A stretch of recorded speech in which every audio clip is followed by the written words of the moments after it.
이 시간에는 이축 응력과 전단 응력의 합성에 대해서 공부를 하겠습니다. 자, 여기 지금 동력 전달 장치가 하나 있습니다. 이때 이 축이 받는 하중을 한번 생각을 해 볼게요. 자, 먼저 이 축 자체의 무게, 즉 축의 자중에 의해서 이렇게 하중을 받을 수 있겠고요. 또한 이 풀리의 무게에 의해서도 역시 또 하중을 받습니다.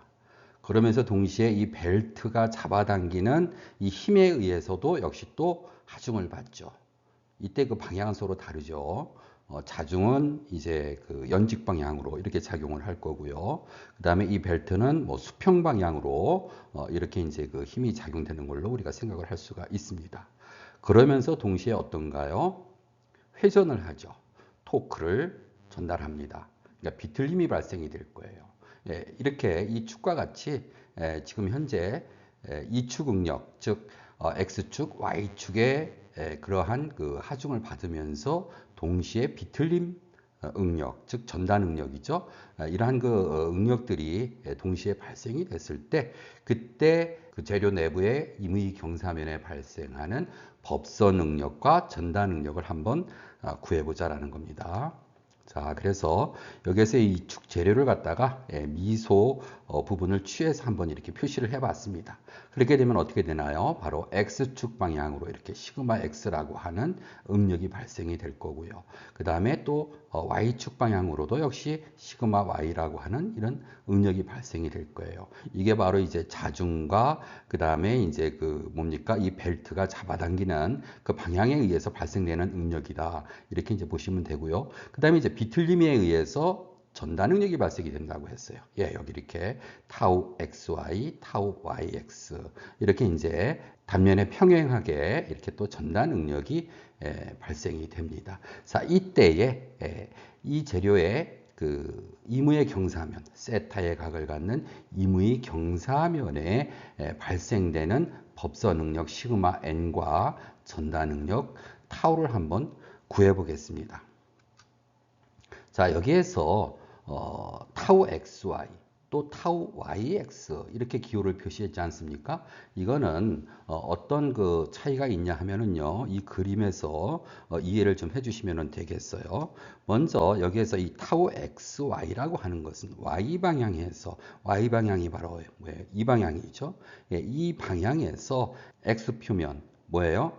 AX면이라는 거예요. AX면은 바로 이 면을 말합니다. 예.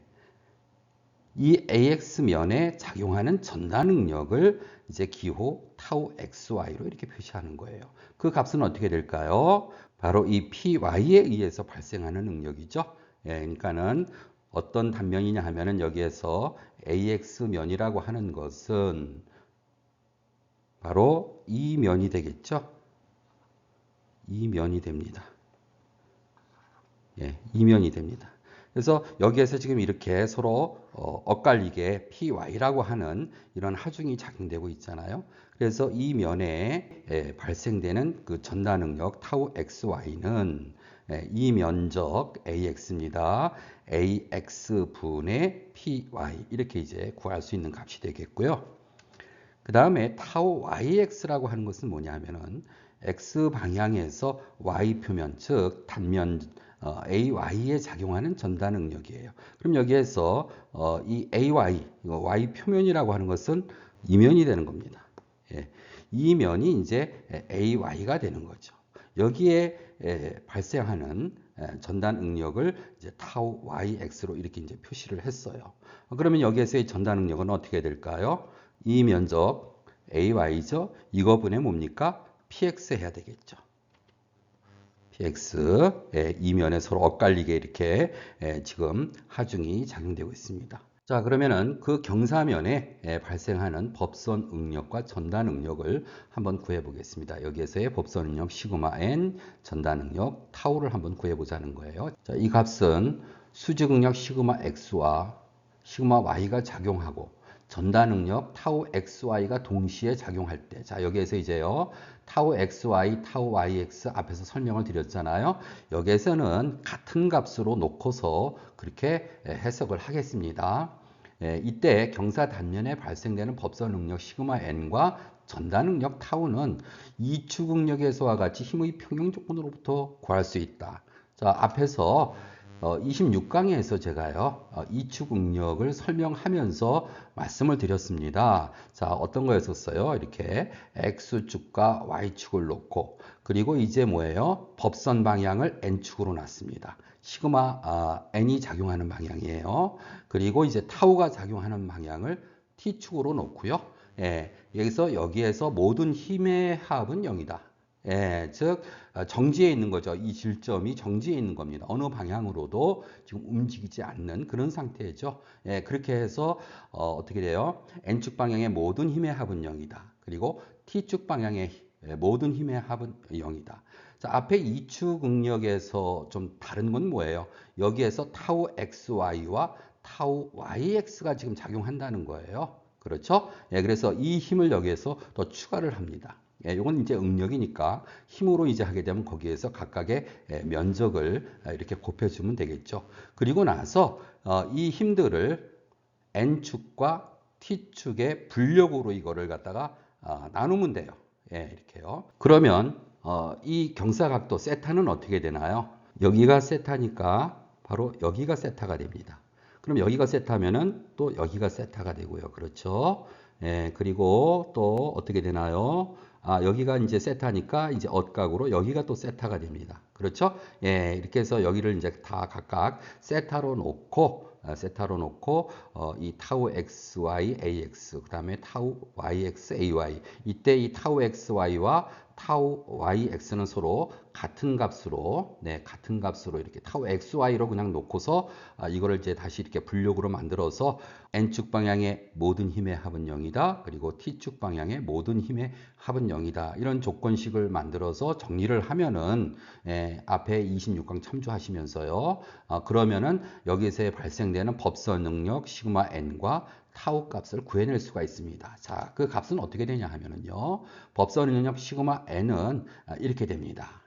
그래서 또 이 식을 정리하면은 또 이렇게 식을 만들어낼 수가 있고요. 그리고 전단 능력 타우는요. 이 경사면에 발생되는 이 전단 능력 타우는요. 또 식이 이렇게 정리가 됩니다.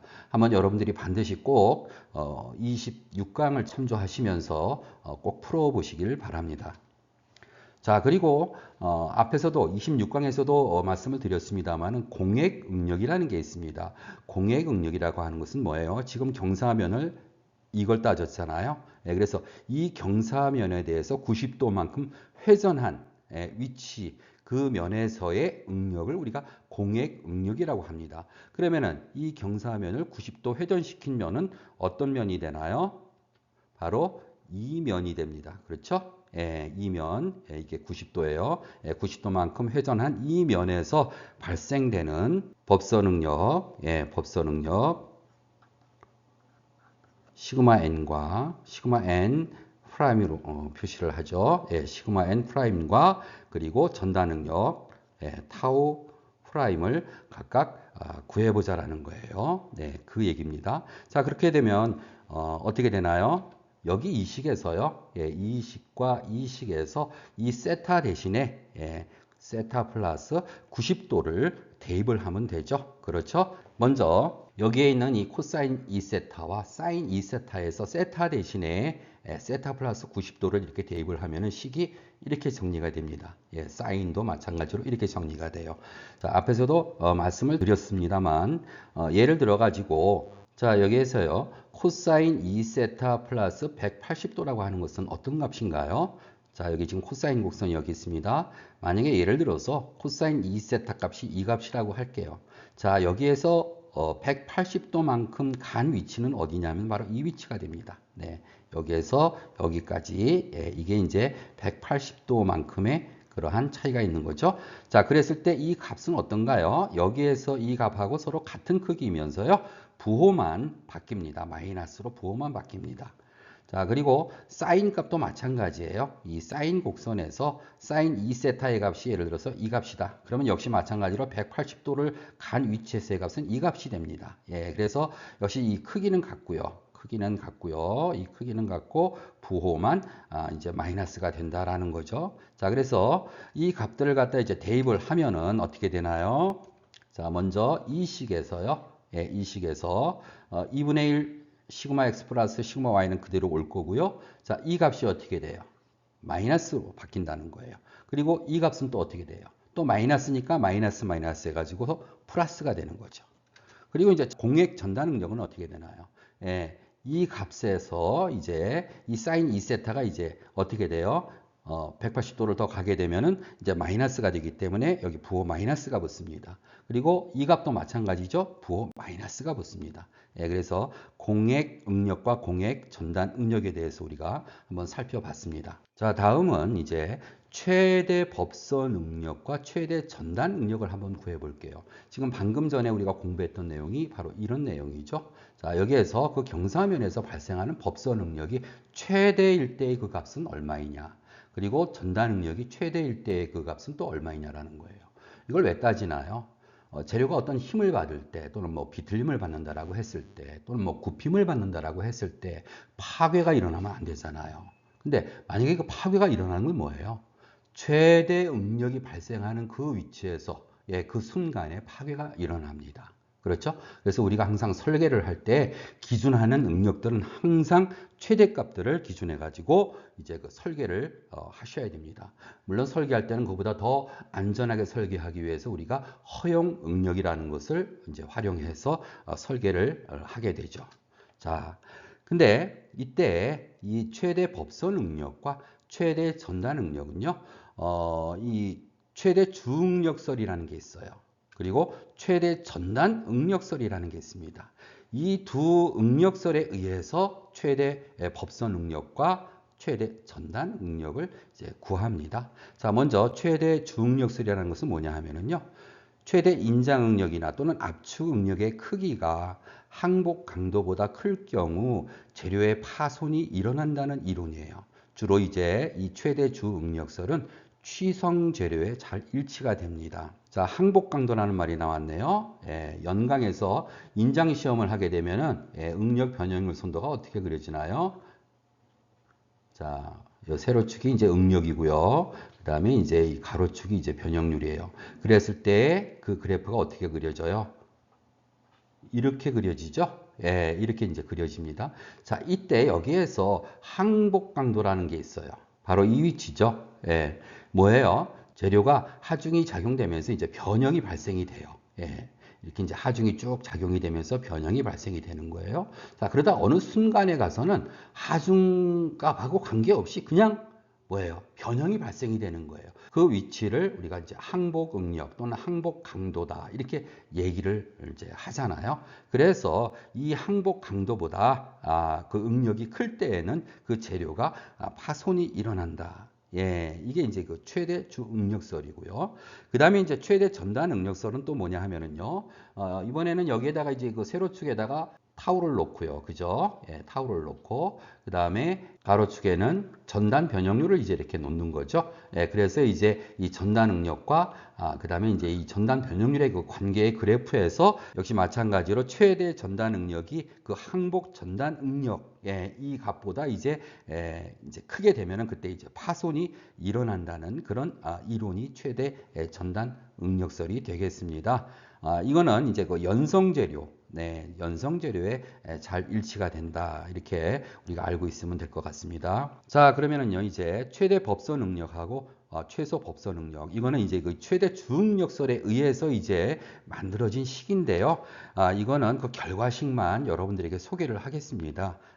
이 식을 반드시 여러분들이 꼭 암기를 해 주시기 바랍니다. 예, 꼭 암기를 좀 해 주시기 바랍니다. 예, 시험에도 잘 나오고요. 또 중요한 식이거든요. 그리고 이제 최소 법선 응력은 이런 값을 가져요. 그래서 여러분들이 이제 이 식을 암기를 하게 되면 여기서 부호만 바뀌죠.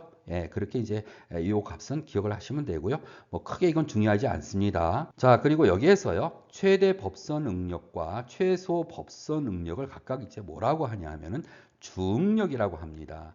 이거 뭐, 그 자격시험이나 이런 데 잘 나오죠. 예, 이 주응력이라고 해요. 그리고 이 주응력이 작용하는 평면을 뭐라고 하냐면은 주평면이라고 합니다. 네. 그리고 또 특히 중요한 거죠.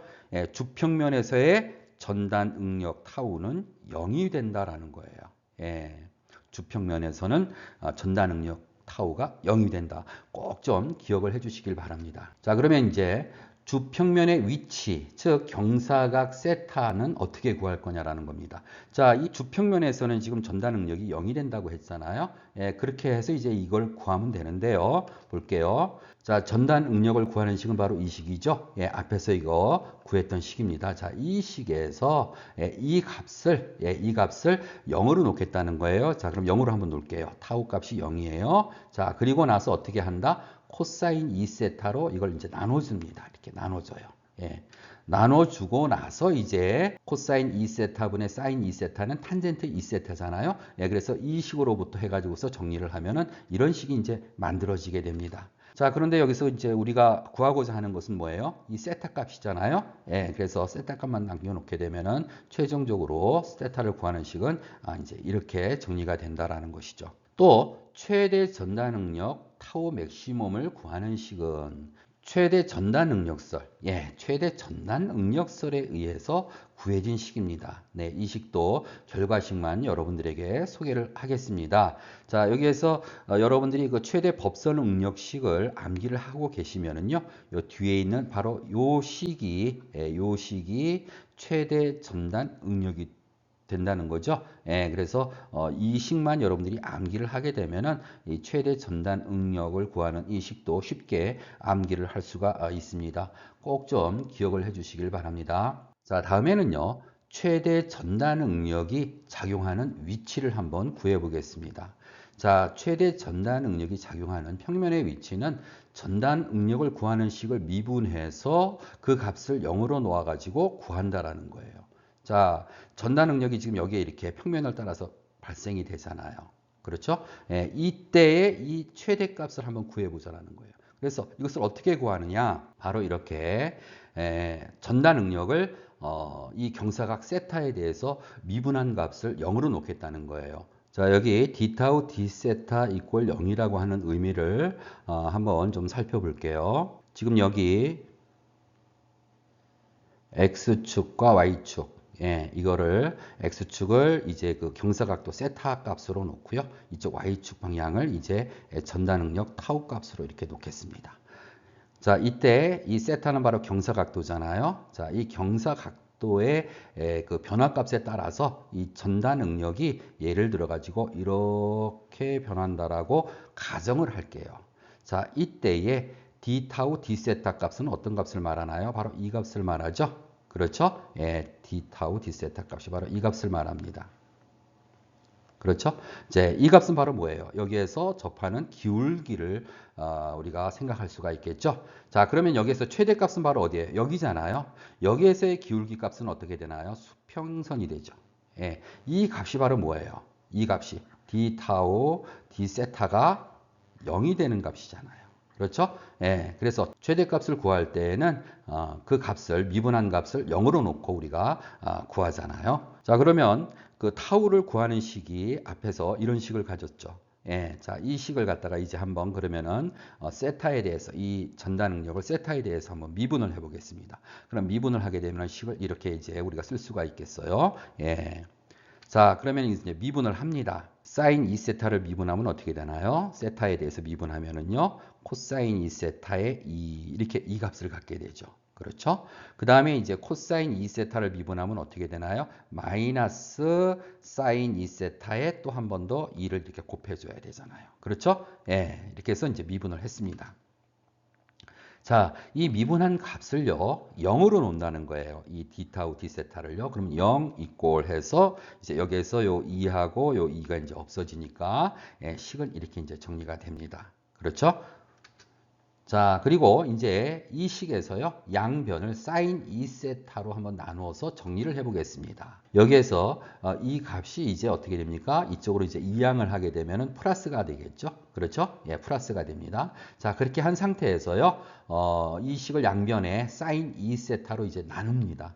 예, 나누게 되면은 이제 식이 어떻게 정리가 되냐면 이런 식이 이제 만들어지게 되죠. 예, 여러분들이 한번 직접 해보세요. 자, 여기에서 역시 마찬가지로 우리가 구하고자 하는 값은 바로 이 세타 값입니다. 바로 이 세타 값입니다. 그래서 세타 값을 구하는 식이 이렇게 이제 만들어질 수가 있겠습니다. 자, 그런데요, 이제 중요한 것은 이 최대 전단 응력이 작용하는 평면은요, 주평면과 앞에서 우리 주평면 배웠잖아요. 최대 법선 응력과 최소 법선 응력이 발생하는 면이 주평면이었습니다. 그 면과 45도의 경사각을 이룬다는 거예요. 최대 전단 응력이 작용하는 평면은요. 이거 아주 시험에 잘 나오죠. 예, 그래서 반드시 꼭 여러분들께서는 기억을 좀 해주셔야 되겠습니다. 지금까지 우리가 여러 많은 식을 갖다 이제 이렇게 유도를 했는데요. 거기에서요, 주로 이제 그 하중이, 인장 하중이 작용되는 방향으로 해서 우리가 식을 많이 유도를 했습니다. 그런데 만약 그게 인장 하중이 아니고 압축 하중에 의해서 압축 응력이 발생된다면은요, 그 식들에서 그 부호를요, 마이너스로 바꿔주시기만 하면 됩니다. 이 점을 좀 여러분들께서는 꼭 알고 계셔야 되겠습니다. 고생들 하셨습니다.